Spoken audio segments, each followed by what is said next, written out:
Go away. And welcome back folks to another edition of Steady Dropping Dimes. This is where we come together, the real sports topics with a couple of real guys, a few real guys breaking it down like we do off air, except we make it the PG version.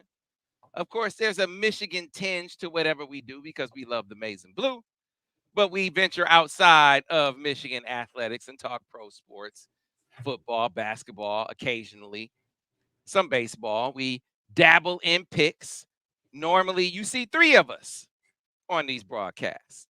It's myself, been doing this for so long that I remember when Daniel Horton was a McDonald's All-American recruit coming into Ann Arbor. Matter of fact, I remember when he walked into Chrysler and I saw him over there, right, as a big time recruit. Can Michigan really land a McDonald's All-American? It had been so long. And then, of course, Michigan got Daniel Horton. Danny, how you doing? Doing good, doing good. How about yourself? Doing all right. And normally, folks, you see Devin Gardner with us. I saw Devin. I was down in Detroit. What a beautiful sight it was to behold the NFL draft. It was unbelievable. The sea of Honolulu blue and silver. And my friends at Sound Mind, Sound Body. I was at the first Sound Mind, Sound Body camp 20 years ago. And it was like, it might have been 20, 30 kids there. Now it is this coast to coast, north to south, east to west. I mean, it's based obviously in Southeast Michigan, but there's a Sound Mind, Sound Body on the East Coast in the DMV, a Sound Mind, Sound Body West out in Cali. They've touched so many student athletes or prospective student athletes. And so they celebrated their 20th anniversary down in Detroit. And some of their alums made it through. Amon St. Brown is a Sound Mind, Sound Body participant. Jamison Williams was a Sound Mind, Sound Body participant. Donovan Peoples-Jones was in the house. He's a Sound Mind, Sound Body participant. Of course, several Wolverines. They had the championship trophy down there. They came through for a minute. Will Johnson, the Samaj Morgan, Sound Mind, Sound Body participants. Devin Gardner was in the house. He actually received an award. Sound Mind, Sound Body participant, right? Pride of the D. State. I mean, he's done so many great things as a high schooler in the state of Michigan, as a college football player in the state of Michigan, and now a broadcaster, right? He knows so much about the NFL draft and a lot of the players and the quarterbacks. Surely Devin Gardner would be here with us today on Steady Dropping Dimes, right? I mean, so much for him to talk about and celebrate. Where is DG? I'm looking around. He's not here. I don't know where DG is.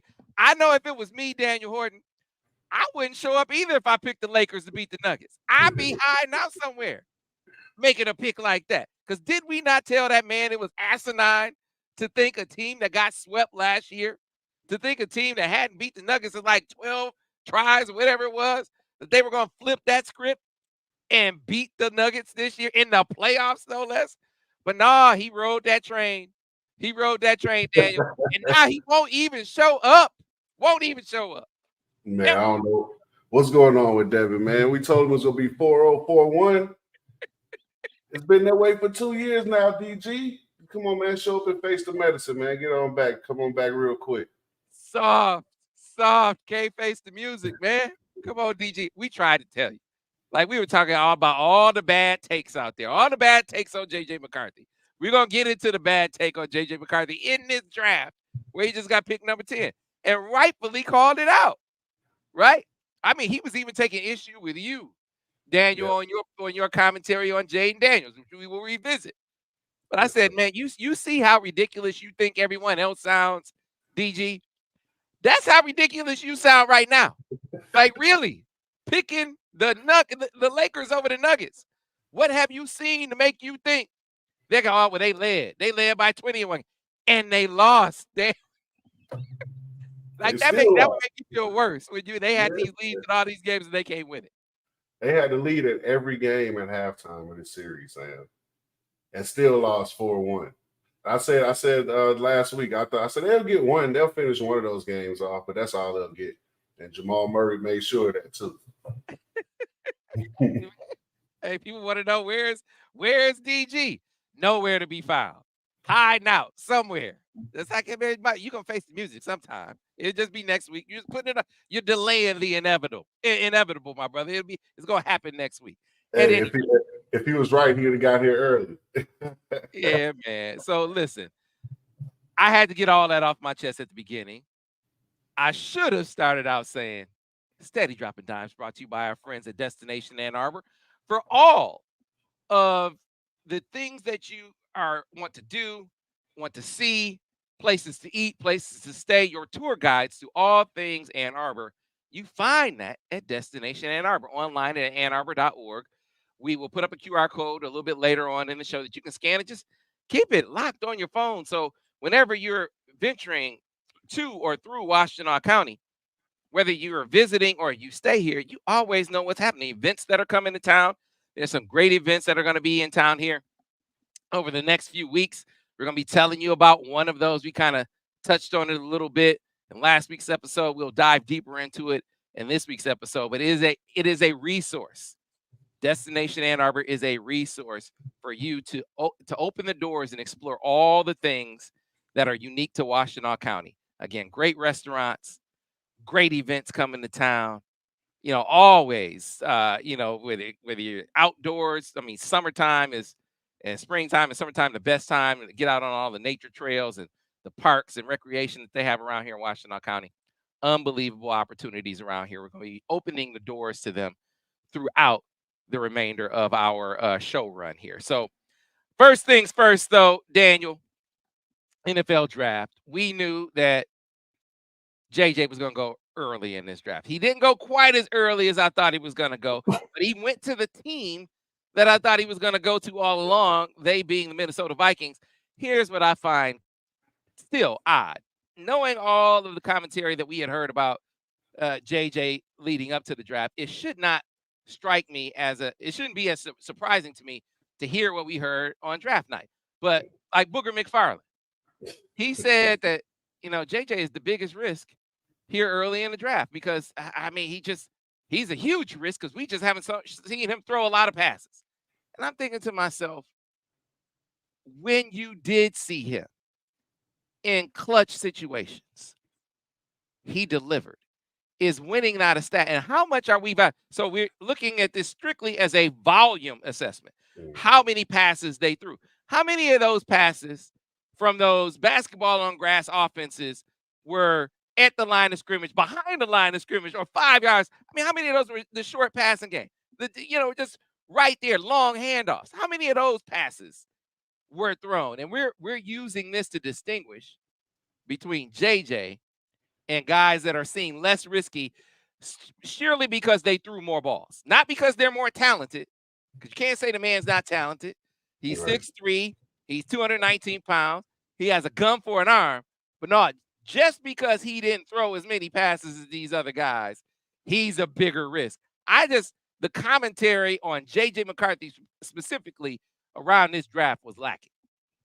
Yeah, no, it's mind-boggling to me. Not just Booger, but also LaShawn McCoy, a couple other guys in the media, just saying they haven't seen a guy do it enough that started 28 games in college. It started 2.5 years basically, or 2 years basically, and was 27-1. Sam, like for me, like I'm not as well versed as Devin is at playing the quarterback position, right? But I played point guard, and one thing I've always been told that point guards and quarterbacks are judged by winning, right? That's what you judge point guards and quarterbacks on. Like the stats and everything. You look at a guy like Jaden Daniels, he won the Heisman, that has put up 9,000 yards of offense as a total yards as an offense, but they lost 4 games. They lost 4 games, and he didn't finish the game in 3 of them. And that's one thing that's amazing that they don't speak about, right? They mentioned his rushing yards and his talent running the ball, but I can remember last year, this past season, and the season before, he didn't finish a lot of games for LSU. Nussmeier finished a lot of games before him the year before, right? And this past year, he didn't finish 2 or 3 games as he started taking punishment because the offensive line isn't blocking or he's running and getting hit. So I think a guy like JJ McCarthy, who's 27-1, high completion percentage, great on third downs, which is another important stat for quarterbacks, right? All the things that point to like winning and success. JJ McCarthy is better than these guys, but I guess the flashy touchdowns against Mississippi State and Vanderbilt and all these other teams mean a little bit more instead of JJ winning at the highest level. So we'll see how it goes. Yeah, Maurice Brabham on Facebook said Riddick shut Booger up. He said you didn't watch the Rose Bowl. I remember he sure did. It's like, come on, man. When it's for the money, he delivered every time. Yes. Every time. But that somehow that doesn't matter. Somehow the mental makeup of the quarterback is not something that you look at. It's strictly a volume assessment. How many passes did he throw? He put up all these big stats on a 9-14. And I'm not knocking Jaden Daniels. He's a tremendous talent. Yeah. Like, I get it. Like I thought Louis Riddick, whose opinion I value greatly, he talked about his ability to process, that he's a high-level guy when it comes to reading coverages, finding the open guy. He's an elite guy once he gets out of the pocket and he runs the football. But again, like I said, winning is a stat. Yes. Being able to take a team in the clutch and make winning plays on a championship team says a lot to me about his readiness. Now, JJ fell up the stairs. The Minnesota Vikings are the most ready team of the teams that pick quarterbacks that are going to play. They're the most ready team of all those scenarios. Now, that brings me to talking about the Atlanta Falcons, which I think they stuck on stupid. I don't know how else to put it. And here's why I say that. It's not coherent, the pick with the moves they made and where they're supposed to be as a franchise. They are in win now mode. They picked a quarterback for the future, but they picked a quarterback for the future that was the oldest of all the quarterbacks who had the longest injury history. Yes. How do those things go together, Daniel? I don't get it. It doesn't make sense. No, I'm extremely as a Saints fan, I love the Falcons draft, right? Like they really had a chance to, especially with that high pick, they actually drafted higher than us. They had a chance to really go out and get a good player and a difference maker to add to the group of young talent they already have. And that, as a Saints fan, that was a scary prospect. And then you see the pick come in and it's Michael Penix. Like, oh, okay. They're still the Falcons. So we have a chance. As a Saints fan, man, I'm looking at that. Hey, that was an incredible pick. Hey, down there in Atlanta, whatever y'all doing in Atlanta, keep doing it. Hey, man, and look, I don't want to hate. Like, I got one of my agent friends saw my tweet. And he's like, hey, man, don't be hating on. Man, is Michael Penix your client? I mean, is that why you texted me? Like, don't be hating on Michael Penix like that. I was like, well, hold on, man. I'm not saying he's not a good player, but where he got picked over who he got picked doesn't make sense. After they just gave the guy $150 million.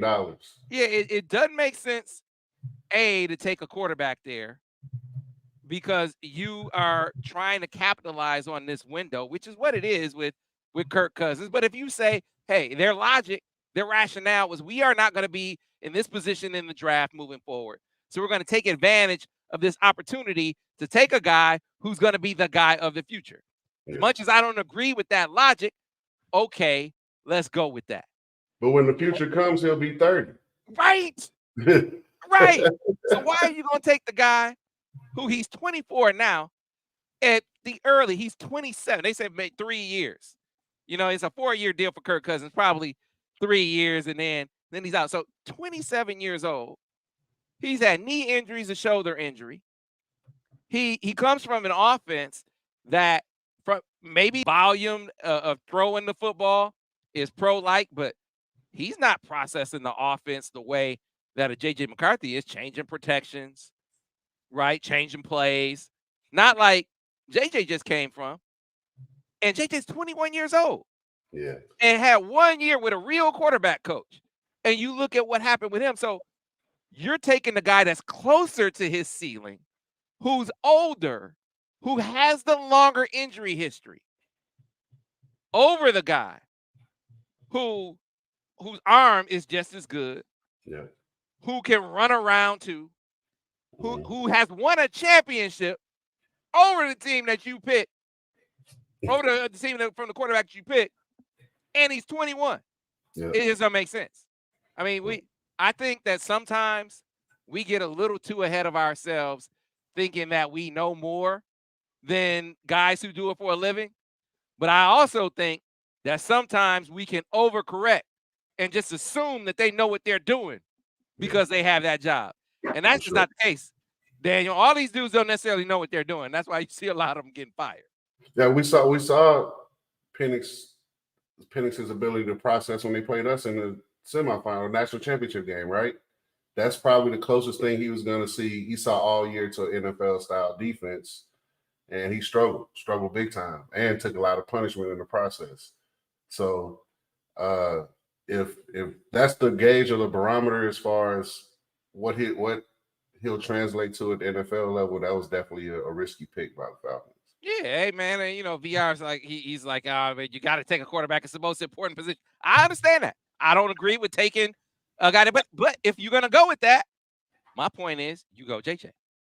We would have bought season tickets down here in Atlanta if they drafted JJ, and I'm a Saints fan. And selfishly, I'd rather have him there than the Vikings. I gotta warm up to the Vikings a little bit because JJ is there. And I gotta send a shout out to JJ real quick. On a couple of levels. Folks were I tweeted out the championship football, man. Championship football came in the mail. I was tweeting them out. And people were like, hey, can I? Oh, man, I didn't know the championship footballs were available, man. I tweeted about them like a couple days back in January. I think there might be a few left. I'll put the link in here and you can check and see. But they only did 5,000 of them. So I don't know if there are any left. What I do know is the folks at Nyco Sports, they reached out and they said they have a JJ McCarthy themed championship football. So I'm gonna get the details on that. I'll put it on Twitter tomorrow once I get all the details and share them with you. So if you missed out on the championship football, then there's a JJ themed football, which obviously the best quarterback in Michigan football history. Is definitely one of those souvenirs to add to your stable and to your trophy shelf. But then the other thing, just one of the things that make me appreciate him to the level that I do is he's the same dude that I met back in his sophomore year of high school. Like literally the same guy. Now he doesn't, he obviously can't move around like he did back then. He big time first round pick quarterback. He can't stop and chop it up and walk into a room incognito like he did back when no one knew his name. So you got to move around a little differently these days. But in terms of how he engages with people, we'll never big time a soul. We'll never forget where he came from, right? He is still that same guy, man. And that's something we said. I say that about you, Daniel. I say that about Devin. We'll never big time. They're got big time people, whether that's people at Michigan or even people back in his hometown.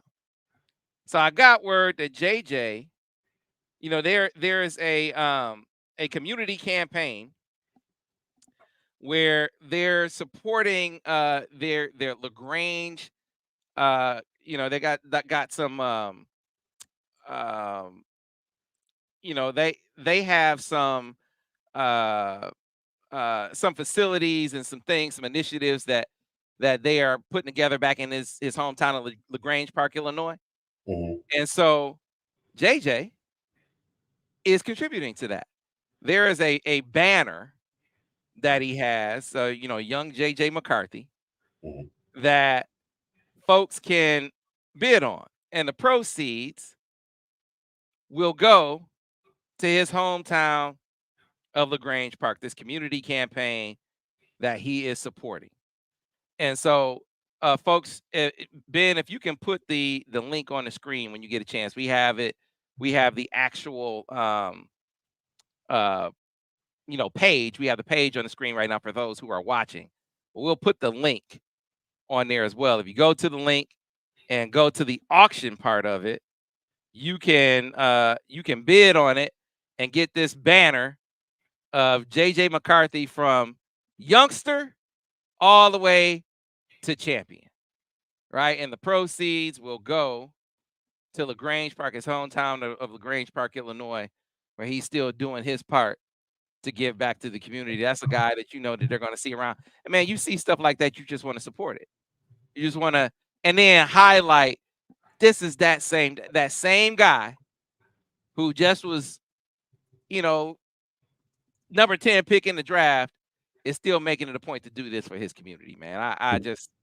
I rock with that, Daniel. I rock with that. Yeah, that's real cool. So shout out to JJ, folks. If you can go bid on that banner, maybe you can add that to your mix.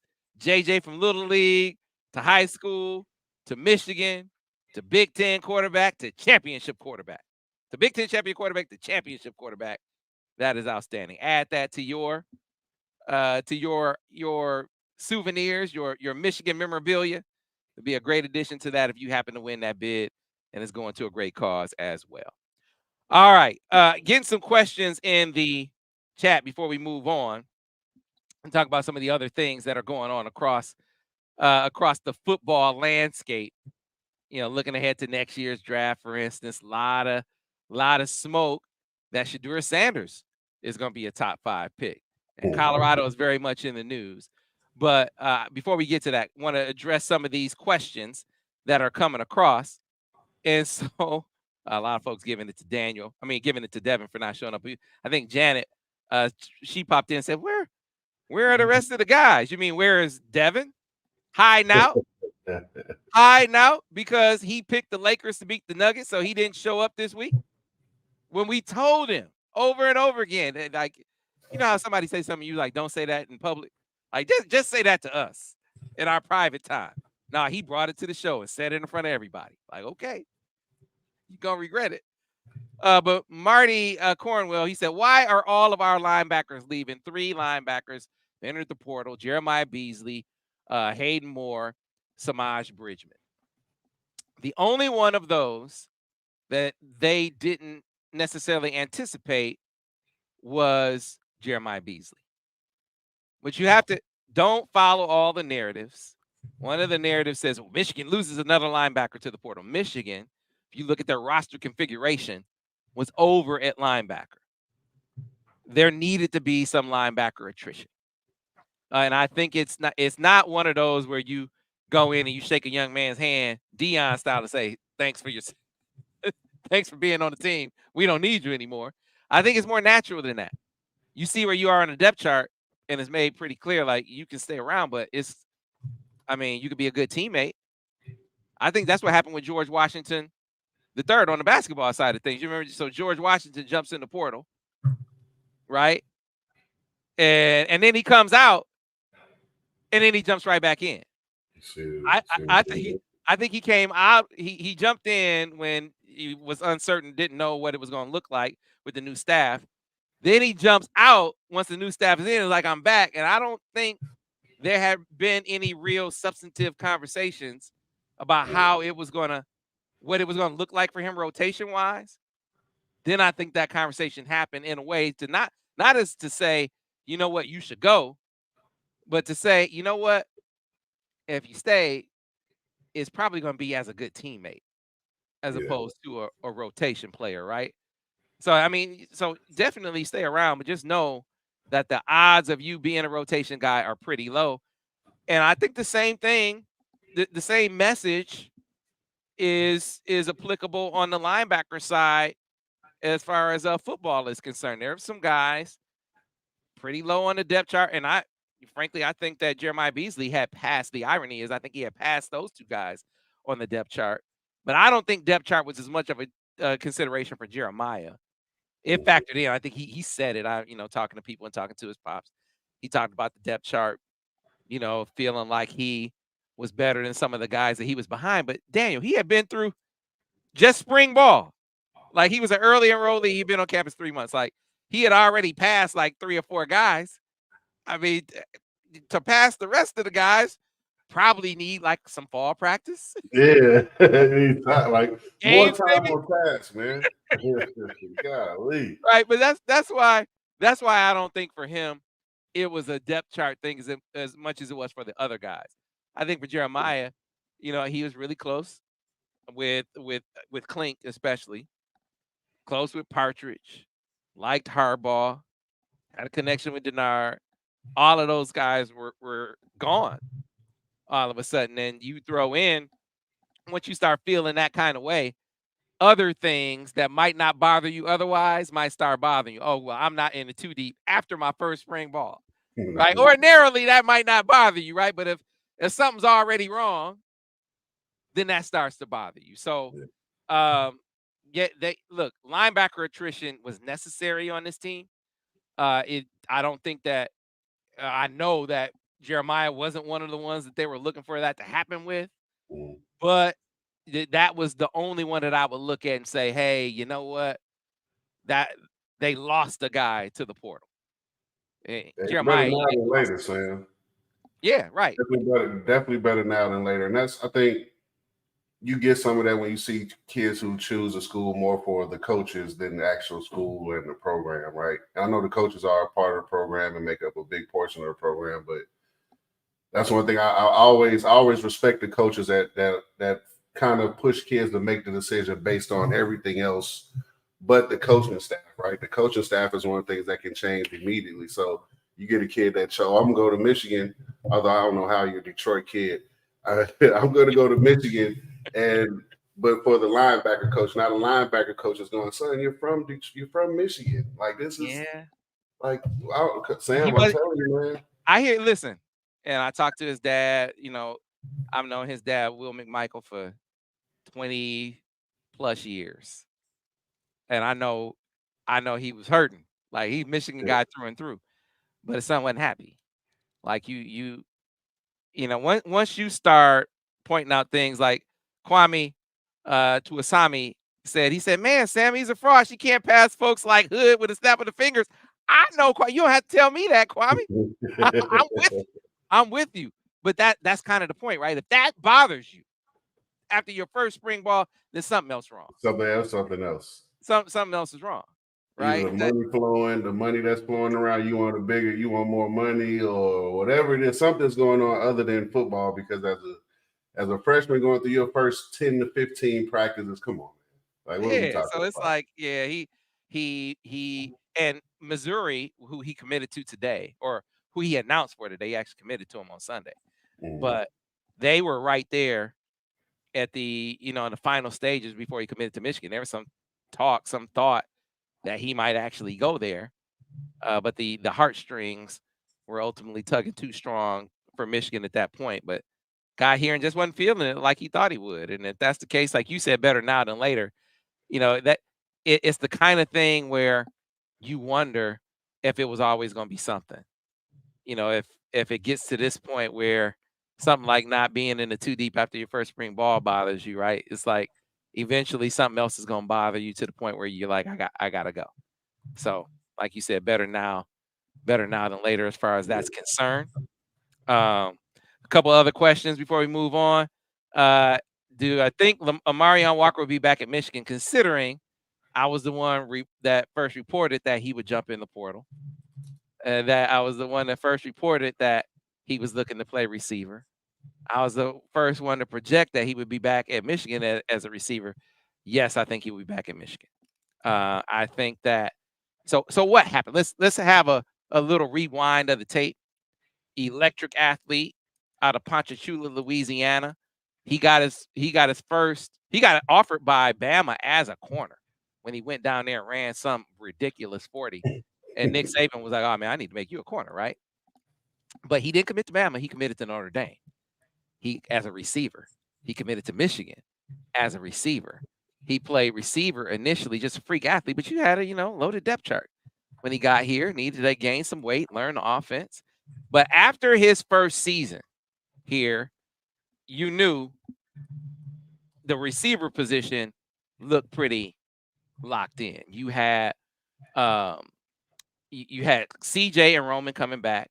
You had Tyler Morris stepping up. The depth behind him looked pretty good. You still had Darius here. Darius Clemens was here. You had incoming fresh Samaj was an early guy. You had a rotation of guys. There was a wide open corner spot opposite Will Johnson that they needed someone to play. And tremendous athlete. He played corner. If you can get him coached up at corner to play the next season, Wow, you're real honest. Because remember the year before, who made a transition from wide receiver to DB? Mikey Sainristil. So you do that. If you're a coach and you do that, you say, "Oh man, I could do this again." With this athletic mode, you licking your chops. Oh man, I just made this dude in one spring. I knew we weren't gonna. I remember talking to Klink when he moved Mikey from receiver. When they moved, it wasn't just a Klink move. It was a staff move. And Jim's like, I think you'd be good at DB. And it's like, okay, let's make this happen. And that dude, it was like that. And at the end of the spring, Klink was like, we aren't going to have a fall off at corner. I mean, at nickel. I was like, come on, man. From Dax? Stop. I give Klink his credit right now. He was on it. They did not have a fall. And you went on to have, as far as what they did at Michigan, I'm not talking about levels of athlete. All right? Dax Hill, to this day, he will go down as one of the best athletes to ever wear a uniform at the University of Michigan, Daniel Horton. But as far as the best players in the history of Michigan football, you got to put Mikey Sainristil above him. Yeah. You agree with that? I think you have. I agree. To, right? Well, I agree. Mikey Sainristil is he top 5 Michigan football player ever? Top 10 Michigan football player ever? I mean, if you're looking at defenders, he's up there, man. Yeah. The plays he made in big games and big situations. Yes, sir. Yes, sir. Yeah, I mean, iconic. The PBU against Ohio State will go down in Michigan football history. Tight end, right? Yeah, against Caden Stovers. That's one of the best plays, one of the best defensive plays in Michigan football history. And you watch him in the national championship game, the way he got down on that receiving core. It was unbelievable, man. Like this dude, big time. So you remember before he took, even when Daxton Hill was playing the slot, right? We used to get beat a lot with that slot fade route. Mikey pretty much, that was like the weakness of our defense. I remember the year before, that's like when teams got 30, that was their go-to route, right? Mikey came along and he shut all of that down. The bubble screens, the slot fades, he shut all of that down, man. Dude, he sure did. He sure did. So I say all of that to say, when you do that as a coach, you say, oh, hell, I'm about to do that again, right? And you sell it to the dude, because I made all staffs have some disharmony on some level, right? It's natural. People are going to have disagreements. And I think that was a disagreement on that staff of Amarion Walker to defense. Not because he didn't have the requisite talent to play defensive back, but how far was he from reaching his potential there versus how far he was from reaching his potential at receiver, right? And I think the offensive guys was like, hey, man, he's way closer to reaching his potential at receiver. He might not play right now, but in a year, when these guys are gone, we will be thankful that we kept him at receiver, because now he's ready to go. He's much closer to the ceiling. Well, he moves over to corner. I think Klink sold him real good on it, but it was a steep learning curve. And then he gets hurt in camp, and he misses like the first 4 or 5 games of the season and never really recovers, right? And so then he transfers, goes down to Ole Miss, and he is in contention for a starting spot. He's either going to start or play a lot at corner. I think he was going to start. But here's the realization as you get in a place like this, and this is your argument about LSU, Daniel, and Jaden Daniels. Like, listen, defense is something they do until they get back to playing offense. Period, right? So they need your body. They need you. They need a guy on defense in the same way that Michigan did. Michigan moved you to defense because that's where the team needed you most, to compete at that position and maybe fill that role. But was that what was best for you and your long-term outlook as far as a pro is concerned? Probably not. Nope. And I think he got down at Ole Miss, and it was like, hey, man, all right, I'm probably going to play at corner and play a lot. But, man, we're going to throw the ball 60 times, however many times on offense. It's going to be a basketball on grass thing. I'm going to play, but it's probably going to get exposed quite a bit. Yep. Whereas, I'd rather play receiver anyway. You know what? I want to play receiver. And if I want to play receiver, let me get back home. I think this is the calculus that went on in his head. I think he missed Michigan. He knows the offense. He knows his would-be receiver coach. here back home. And I think all of that, put all that together, Daniel. And he said, hey, look, I'm going to go to a place where I'm going to get developed, where they're going to actually play some, play some complimentary football. Might not get as many balls as in other offenses, but hell, I was going to play defense at Ole Miss anyway. Right. And to be honest, Sam, when I saw he was going to Ole Miss, I thought he was going because he was switching to wide receiver so he could go, be in that high flying system and catch a lot of balls and be a part of that. But like you said, if he's going to play defense, well, who's playing better defense and coaching better defense and developing more guys than Michigan right now? So, like you said, come on back to Michigan, play receiver, play the position you probably you really want to play, the receiver, the position you really dominated in high school as well. So, come back, play your natural position, and be great here in Michigan. I'll look for if it happens. I'm all for as many Louisiana and Texas guys on the roster as possible. So yeah, I think it was a little salt. I think some of the offensive guys a little salty at old Clink. I think Jim just looked at it from the standpoint of, hey man, we need a corner. Yeah. We need a corner, right? This is before Josh Wallace. We need somebody to emerge right here, and we got a cat with all world athleticism. Because you remember what did he say? His first interview, go check the tape. His first interview about Amarion Walker, he said, I see him as a starter. Remember that? This is a guy who just moved. And he said, I see him as a starter. Yep. That's why they moved him. Because, we feel like this is the position of greatest need, and he could probably help fill it right now. Well, didn't work out that way. It wasn't as seamless a transition for him as it was for Mikey. And plus, you also have the issue of him getting hurt. And that's setting back. I mean, you miss 5 weeks. That's just, you don't recover from that. Almost, yeah. Yeah. So one more, and appreciate you, Kwame. Yeah, that's how it went down. Try to give you a little bit of insight. One more question that folks were asking. One guy said, the King of the North said, Sam, what happened with the running back today? He's talking about Marquise Davis. Yeah, man, I think that one was one that Michigan got blindsided by. I think they thought they had him locked up. I'll give you my take on the matter. I actually went down, as folks who follow us on YouTube, we got a lot of YouTube watchers, know that I went down to the Hall of Fame to watch him at the Under Armour camp on Sunday and talked to him. It was he had come off a Michigan visit that actually led to some crystal ball picks. But I didn't lodge a crystal ball at that time. Talked to him at the camp. You definitely got the impression, talking to him, that he was a Michigan lean.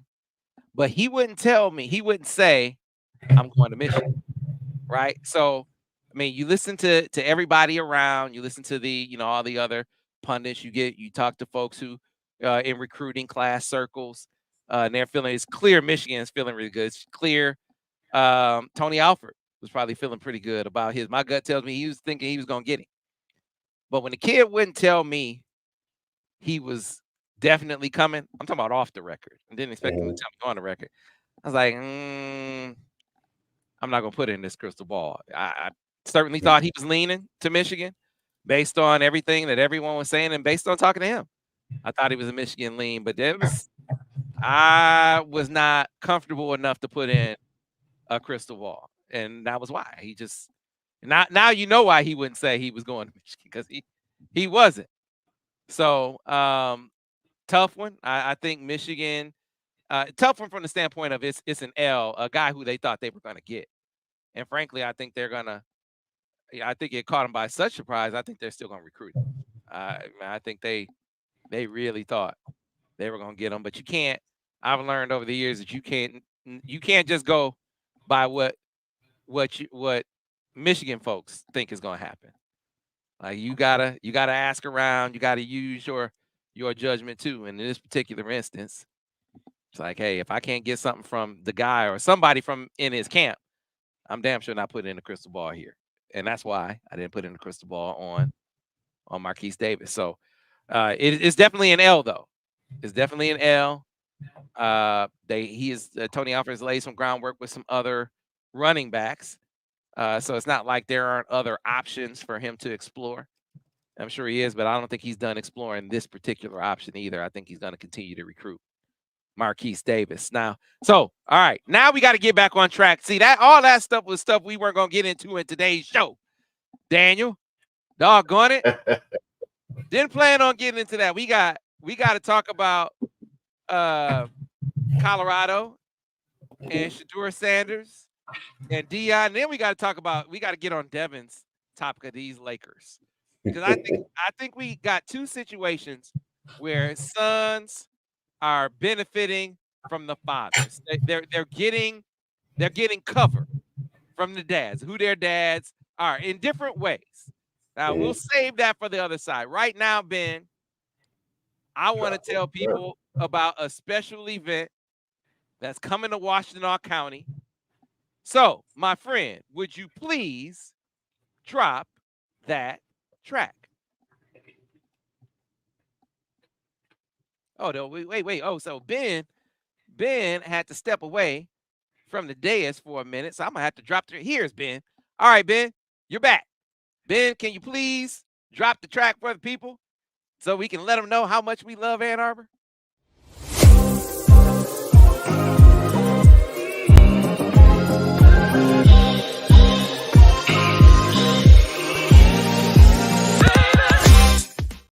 One of the great things about Destination Ann Arbor is they keep you up to speed on all the great events that are coming to Washtenaw County. So many events over the course of the spring and summer that if you are looking to enjoy outdoor happenings or events that are coming down without having to leave Washtenaw County, they will let you know all of those things. Always keep track over at annarbor.org, right?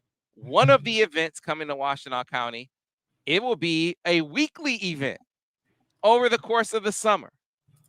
And it is the Summer Jazz Series, the John E. Lawrence Summer Jazz Series. Concerts are held at Ford Lake Park in Ypsilanti Township. Family-friendly environment. Certainly caters to the mature audience. Serene atmosphere. I mean, you feel like jazz when you're listening to jazz on the lake, man. It is an event that is going to be weekly. So there's a schedule that you can check out. We'll provide for you a link to that as well. And so the Summer Jazz Series begins Friday, May 24th from 7 until 9 p.m. All right? Friday, May 24th, 7 until 9 p.m. And they're going to have these jazz concerts weekly over the course of the summer. You can see the full lineup on the website, johneLawrenceJazz.com.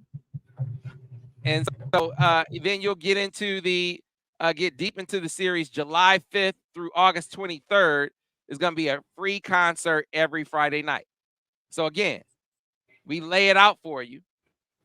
You know, the very first one on May 24th, and then you start to have that Summer Jazz Series going July 5th through August 23rd. Got to be sure. Look, you don't necessarily have to make it out every single week, but man, the lineup is outstanding. If you love jazz, if you love being outside the picturesque scene of Ford Lake, you wouldn't even know it. If you haven't stayed at the Eagle Crest Marriott or you haven't played golf over at Eagle Crest Resort, you don't know what a hidden gem it is. Well, this Summer Jazz Series will open you up to it. One of the sponsors, our friends over at Golden Limo, who, if you want to come in from out of town, you just want to ride, you want to be able to have a couple drinks, you just want to ride, our friends at Golden Limo can take care of that, right? They took care of Mikey Sainristil over the course of the draft. They handled all of Mikey Sainristil's travel for his family during the draft. So very easy to line that up for all your transportation needs, whether it's for the Jazz Fest or going to the airport or making it down to the Detroit Jazz Fest, wherever you want to go. Golden Limo can help you with that. But they're one of the great sponsors of this Summer Jazz Series. So again, folks, looking for something to do in Washtenaw County this summer, every Friday night, the Summer Jazz Series. We're going to put the link in the comments Of course, you could always keep track of great events that are coming to town by checking out annarbor.org. Again, that's annarbor.org. Ben, if you can throw the QR code up for the people who are watching right now so you can scan it whenever you want to know. Places to eat, places to stay, events coming to town in Washtenaw County. Destination Ann Arbor is your resource. They will keep you up to speed on all the happenings in this area, right? Your resource. So be sure to check it out. And then, of course, if you're traveling around Southeast Michigan and you need ground transportation services, that whether it's, across Southeast Michigan or you're flying somewhere and you need ground transport from your home to the airport, and then when you land, you need ground transportation to pick you up, take you to your destination, everything in reverse. Golden Limo can handle all of that. When Mikey Sainristil needed transportation, we just talked about Mikey a minute ago, when he needed transportation services for his party around the draft, he called Golden Limo. And our friends at Golden Limo handle all of that, just like they handle all the travel for Michigan football, Michigan basketball, Michigan athletics. Whenever I need to carry all my equipment to the airport, it's Golden Limo. They are my transportation and your transportation resource. You can check them out at goldenlimo.com. If you don't believe me, I know Ben's going to throw the tweet up about them tweeting being on Mikey Sainristil's team on draft night, going to the Washington Commanders. That was a special moment. I think he's going to kill it in Washington. And, part of helping make that day be seamless, and all I'm thinking about is the draft, was him having his ground transport handled by our friends at Golden Limo. So they work for us. They work for Mikey. They can work for you as well. You can check them out at goldenlimo.com. And so, Ben's going to pull that up. You get spoiled. See, that's probably what Devin did. He's probably riding around on Golden Limo somewhere. I wonder, did he ride Golden Limo down to the draft, down to the Sound Body party in Detroit? See, I drove. I wasn't think. I haven't learned to think like DG, right? Like just get ground transportation, take you down there to the draft. It was actually pretty easy to get in and out. So I wound up being okay driving myself. I know DG didn't drive himself though. So at any rate, Ben, on our way out, getting back to the show, can you please drop that track?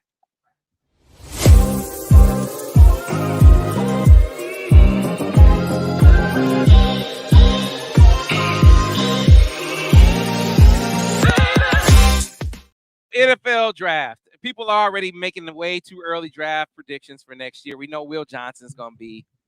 We expect him to be a high pick. We expect Mason Graham to be a high pick. We expect Kenneth Grant to be a high pick. Jayshon Barham is getting a lot of buzz, right? So that's just the Michigan side. Shadur Sanders is getting a lot of buzz. Yeah. People want to know what about your son, Deion Sanders? He's going to be in the NFL next year, right? Getting a lot of high projections. They're also catching a lot of heat. Ben, can you pull up Shadur's tweet about one of his former teammates being so mid? They're catching a lot of heat about how they flipped the roster, Daniel. Mm-hmm. And I wonder what you think about that. Deion said we didn't lose any contributors. Basically saying, why are we tripping? Why are we tripping off of guys who weren't going to play anyway? Right? And so obviously Shadur picked up on that. Because, it is tweet about it. And I had to pull it up myself because I want to make sure that I get his exact quote right. But basically, he said, man, the dude was, I don't even remember this dude. I don't even remember who he is. Like, he must have been, he said in the tweet, I don't even remember him. Bro had to be mid at best. And this is that's part for the course with the Sanders family. That Deion didn't remember his center's name after the second game or third game of the season. So it's like, okay, man, listen. I do think that liberties were taken by other coaches with them. Like, I'm not getting into some of the hype stuff. Like Dan Lanning was in the locker room talking about, yeah, we're out here to get dubs. They're out to get clicks or something he said about that.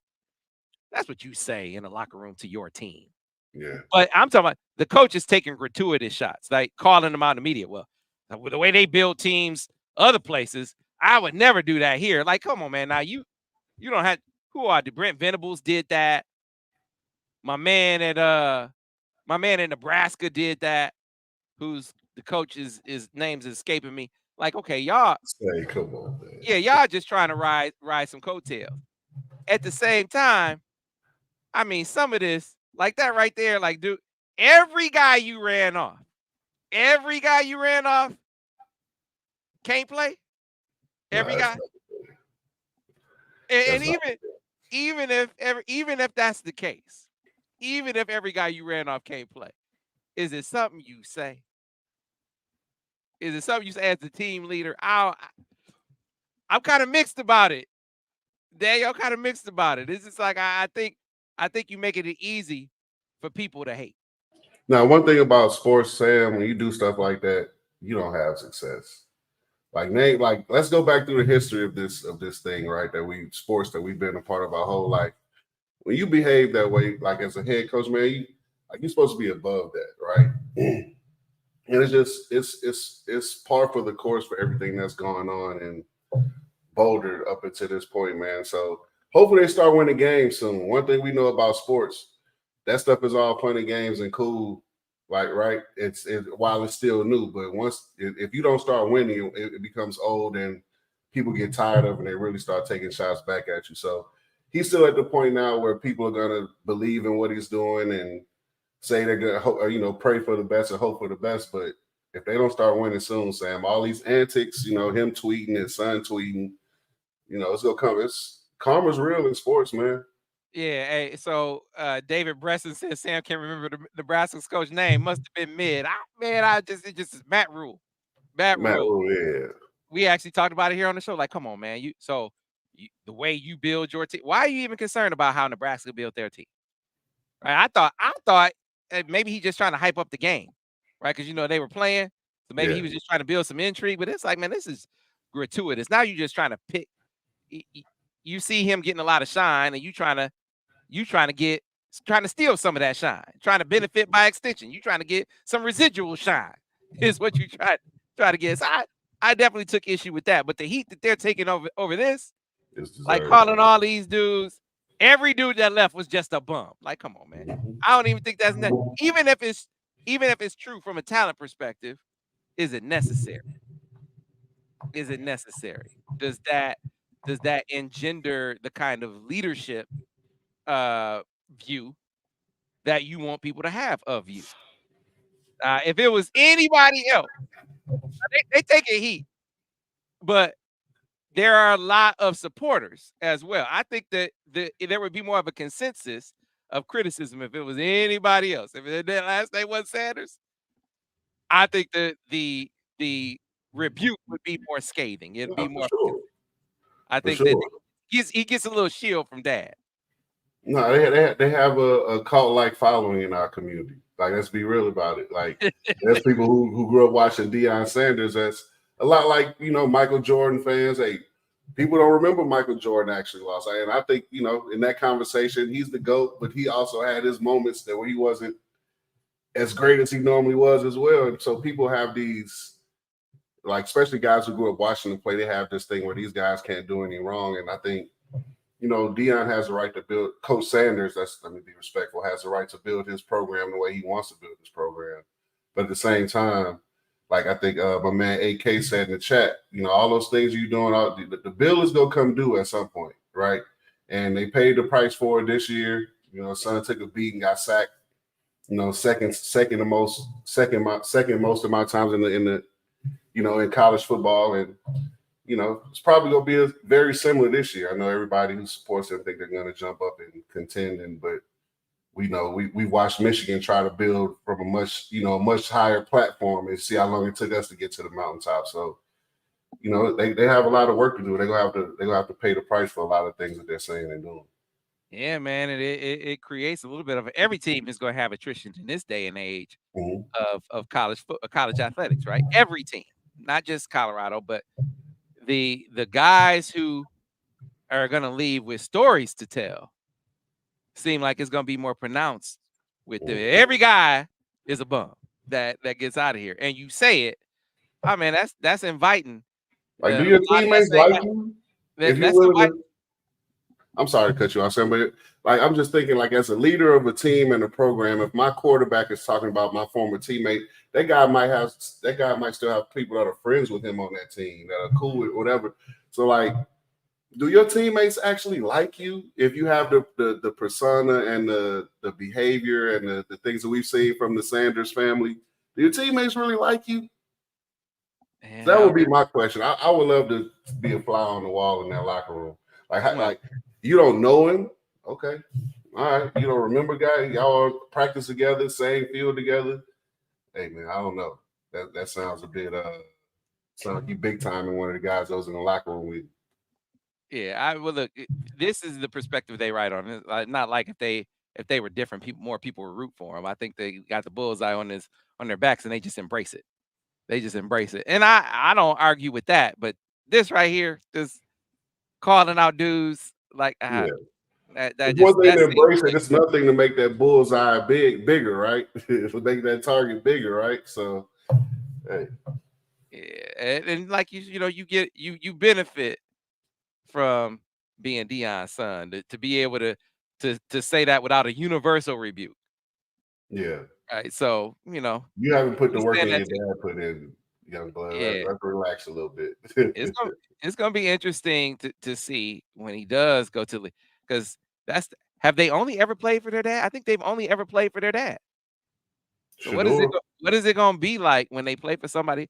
I know the other one went to South Carolina for a year. Yeah, that's right. Yeah. One of them went to before Deion got over to Jackson State for sure. But what is it gonna be like when it's not just a one-off playing for another coach? That's gonna be real interesting to see. Another kid that's benefiting from dad in a different kind of way, though. Like this isn't. That was more criticism. Like, man, don't let this dude just. Even if Deion say it, just because Deion say it, don't mean the kid can say it, right? But he's kind of letting them do it. This is not criticism with LeBron. Like LeBron, first of all, to cut Devin a little bit of slack for his horrible take about the Lakers beating the Nuggets, right? It was a ridiculous take. It was never going to happen, right? Never going to happen. But he said that LeBron and AD were going to get down. And LeBron and AD got down, Daniel. They got down. I'm a Laker fan. Who cares? They lost. Right. And that's my point. But they didn't have the other pieces around them that got down consistently. So you got arguably is probably the best 1-2 punch in basketball, Nikola Jokic and Jamal Murray. And man, I watched Nikola Jokic come down on the break. He came down on the break down the middle of the floor and threw an unbelievable bounce pass. Half court bounce pass for a layup. Daniel was like, man, this dude is just next level skill for a big. And so you're playing against that, but then you got Michael Porter Jr. over here getting it in, right? You got other guys. You got Kentavious Caldwell-Pope, who's gonna give you some 3 and D consistently. Consistently, you got guys that are gonna show up night in and night out, and the Lakers don't have that. That's why they can be up double digits in multiple games and still lose, right? They were up, 20 points in one of those games? Yeah. And they still lost the game. And so how do you get closer to that if you're the Lakers? How do you fix what's around LeBron and AD? Right? I think that's a big question for them. But Sam, this is the same conversation every time LeBron James loses. It always goes back to the guys around him being not good enough. And I don't buy that, Sam. I don't buy it. When you look at this Lakers play deep, like the Lakers score enough points to win games, right? Their issue is defense. Their issue is not Austin Reeves not being good enough or Rui Hachimura not being good enough or these guys not being good enough to produce on D'Angelo offense. Russell being on the bench on his phone. Or D'Angelo. Man, isn't that part for the course for D'Angelo Russell what we've seen throughout his tenure in the league? Yes. Right. So my thing is, it's not necessarily about offense. These guys they have too many guys that are liabilities on defense, including LeBron. AD can be as as good as he won on defense, but if he has 2 or 3 guys out there that are liabilities, the Lakers are going to struggle. And that's been the Lakers' problem the last 2-3 years. It's been, and then on top of that, Sam, they play an offense that's very outdated and not conducive to winning. Like you just said, you have Jokic making passes to guys in transition. You got the ball whipping around in the half court with Michael Porter's getting all the open shots he wants. In the Lakers system, you don't see that. They're playing through 2 guys. They're playing through AD or it's LeBron's turn.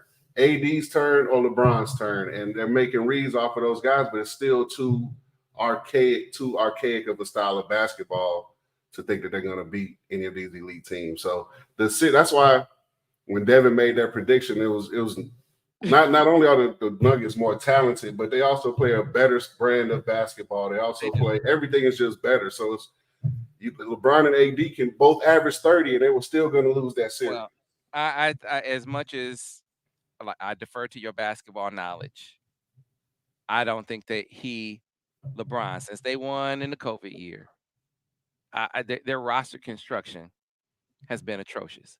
They had more of a product of circumstance and actual real basketball. Okay. Yeah, and I won't disagree. With that, but I'm looking at a year where they had Rajon Rondo and Russell Westbrook on the same team.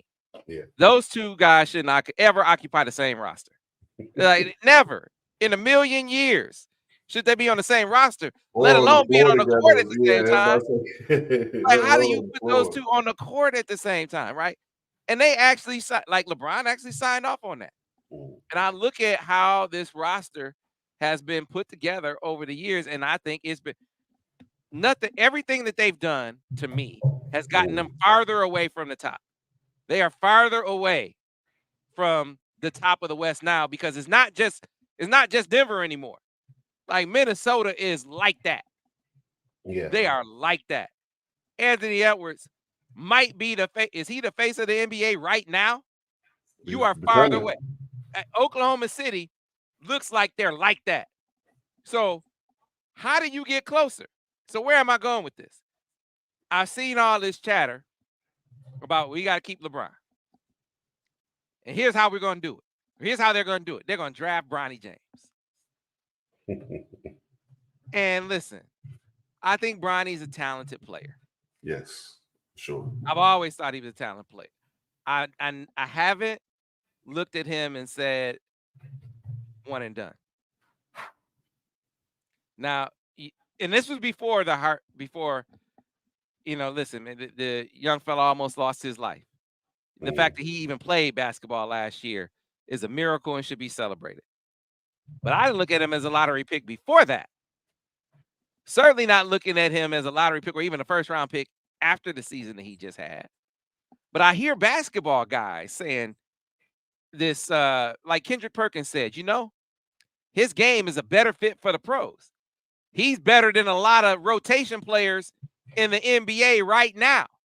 And he would go and be a top 8 player and be able to help the NBA team, a winning team right now. And I'm trying to have that be explained to me. Will we be saying that about anybody else? Will we be saying that about anybody not named Bronny James right now? And this is coming from somebody who, man, I actually have grown to. Wouldn't call myself a LeBron fan, but I've grown to admire. I've always thought he was one of the greatest to ever do it, but admire him as a player on and off the court for the impact that he's had on the game and the impact he's had on this community. Like, I rock with LeBron in ways that I would never rock with Michael Jordan. Like, I think Michael Jordan is the greatest of all time, and I hate him I hate the dude. Like, legit can't stand Michael Jordan. Not just because I'm a Pistons fan, but because I just think the dude has very few redeeming qualities. Other than he was a great basketball player. Like, legit don't like him. Like, I rock with LeBron. So this isn't a criticism of LeBron. It's a criticism of the receptiveness to a narrative that I don't think is correct right now because he is who he is. I think that how good we think Bronny is right now is being inflated a bit. I wonder what you think. So I think there's some of that, right? But I think So let's start this. Is Bronny James an NBA level talent? And I would say yes, he is. Right? Now, is he ready to play in the NBA right now at the moment? Obviously not. Right? He struggled to contribute after his health situation at USC. So that's not to say he won't eventually be good enough to play in the NBA in the future. So it's one of those situations where the Lakers, you have a mid second round pick. If it allows you to keep LeBron James on the roster, why not take a flyer? Whatever player you take in that spot, you're going to be taking a flyer on the guy anyway, right? So here it is. You have a 6'3", 6'4" point guard, really good defender, really good shooter, explosive athlete. He just hasn't had enough time on task yet. So the Lakers, you don't have to spend a first round draft pick on him. You can spend a second round draft pick on him. Allows you to keep LeBron, and also allows you to develop this guy that maybe not this year, but two maybe next year or the year after down, he would have been in the draft anyway. And you might have had to spend a first round pick to get him if he's actually good enough. So I think that's why taking him in the second round is not necessarily a big deal. But if you're talking about drafting him in the lottery or somewhere in the first round, then that's more so because of his last name and who he is more so than what he's shown you as a basketball player. So do you see any scenario where Bronny James is drafted first or second round even, where he doesn't play, where he's not a rotation player? Yeah, I don't for sure. see it. I can see him being drafted with the Lakers. Oh, if the Lakers draft him, so he won't be in the Lakers. rotation. No, he won't be on the. He'll just be on the team. And it's a lot of guys that get drafted in the second round that are just on the team. To be honest, Sam, a lot of second round picks don't even make the team. I know this, but a lot of second round picks not named Bronny James, whose dad is probably the second best player to ever play the game. Yeah, like that has weight. Is it enough just to have him on the team? Or does he have to play? So you give him a two-way deal, let him go back and forth between the Lakers and the G League. Man, but you do it just to keep LeBron around. And I'm not, for me as a Laker fan, I'm gonna be honest, I can't wait till this LeBron experiment ends. That way we can finally rebuild as a franchise. Because I don't think we're in this position because of LeBron. I think we're in this position because we gave up so much to get AD a few years ago instead of waiting to get him for free. But we're in this situation now, so you have to kind of build it the way you can. We don't have any first round picks, so if you want to keep the talent you have, if that's what LeBron is telling you, hey, take my son at 53 or 54, you got to consider it. And understand, I want Bronny James to be a dude. I really do. I want this story to be a great story because there's so much about LeBron that, like I said, that I rock with. Like he went back to Cleveland and said, I'm gonna do it for my hometown and won a title, right? I like that he rocks with the same woman that he was with in high school. Yeah, for sure. That he's still with his kids. I rock with so I like that he went back to his hometown and built a school and support that. And before that, he was building houses in this community. Back in Akron, man. Like this dude, like all the moves all the things that you want to see a guy be, as a superstar sports athlete be, like LeBron is those things. So I root for a guy like that to be successful. And Bronny seems like he doesn't seem like one of those kids, one of those entitled kids, even if he's benefiting from who his dad is, he doesn't seem to carry himself that way. Like, you know how we just talked about Shedeur? Like Shedeur carries himself like my daddy Dion. Right. Like he carry himself like that. Like you know, Bronny don't come off like that. So you want to see that happen. You want to see that be successful at the same time. I just struggle to see.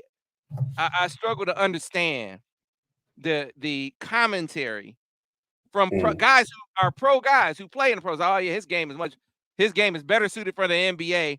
He'll be better in the NBA right away than he was in college, and he's a rotation player right now in the NBA. Yeah. I heard Kendrick Perkins say that. No, it's Kendrick bugging. Now, what? Like I said, Bronny has things that translate to the pro level. His shooting, his on-ball defense, his athletic ability from the guard spot. He's an explosive athlete from the guard spot. Like he has things that translates to the pro. He just doesn't have enough time on task yet. So to say that he'll jump in. If he gets drafted in the second round, he'll be in the Lakers rotation next year. That's a bit far fetched. Now, do I see him being on the roster and being one of those guys that has a two-way deal going back and forth between the G League and the league? Cool. But My as man far Benji as Burke in the building. What's up, Benji? no, Trey Daddy. What's up, right man? What's up? Hey, Benji, I still hate Kentavious Caldwell Pope to this day. I mentioned his name, but Joe Dumars picked Kentavious Caldwell Pope over Trey Burke. I never forgave him for it. Hey, listen, Sam. What I see somebody mentioned said Bronny is like Killian Hayes, right? Killian Hayes would look a lot better to you Pistons fans if he was a second round pick instead of a lottery pick, right? Yeah, because you wouldn't have picked him over the listen. Exactly. All they had to do was pick somebody named Tyrese. It didn't even have to be Tyrese Halliburton. Maxey. Give me Tyrese Maxey. You realize they passed on both Tyreses to pick Killian Hayes, and I said at the time, Tyrese Halliburton is the guy. He can shoot. I said I still hate Joe D for picking Kentavious Caldwell Pope. Benji said we do too. Hey man, we done messed up more draft picks than Mickey Loomis. Hey, you talk about a dude who got love Trey. It's gonna be up on the wall, and he actually signed it. So that's part of the memorabilia wall. So that's how hard we ride for Trey around these parts, and how much why we always gonna hate Joe D just a little bit for passing on Trey that day. But listen, we got to roll out of here, folks. It's been another great show. Listen, we planned on getting into breaking down the roster configuration, Dusty's roster configuration. We will get into that next week because we got caught up in the questions, all the questions that you folks had. So we'll push the basketball breakdown to next week. I'm going to turn your attention to a couple of things on the way out. Tomorrow, we have Michigan assistant Justin Joyner coming in studio for a live interview, just like we did with Mike Boynton last week. Well, Justin Joyner will come in at 10:05 tomorrow morning. 10:05 tomorrow morning, Justin Joyner will join us live. So be sure to check out that stream. And then I want you folks to go to msoftballacademy.org. msoftballacademy.org. I got drafted into the home run derby. I haven't done anything in terms of exercise. Haven't done anything in terms of exercise since my diverticulitis flare up that had me down and out for about a month and a half. So I've been taking it real easy. But they said, hey, we want you to swing the bat in the home run derby. So I said, I'm gonna go out there and do it because it's raising money for making strides against breast cancer. So if you want to contribute to the cause of and donate to cancer research, then go to msoftballacademy.org, hit my home run derby page, and I just want to hit one out. Just one. If I hit one out, I'm done. It's over. I ain't doing no more. I just want to crank one of them out. So I'm gonna try to tomorrow.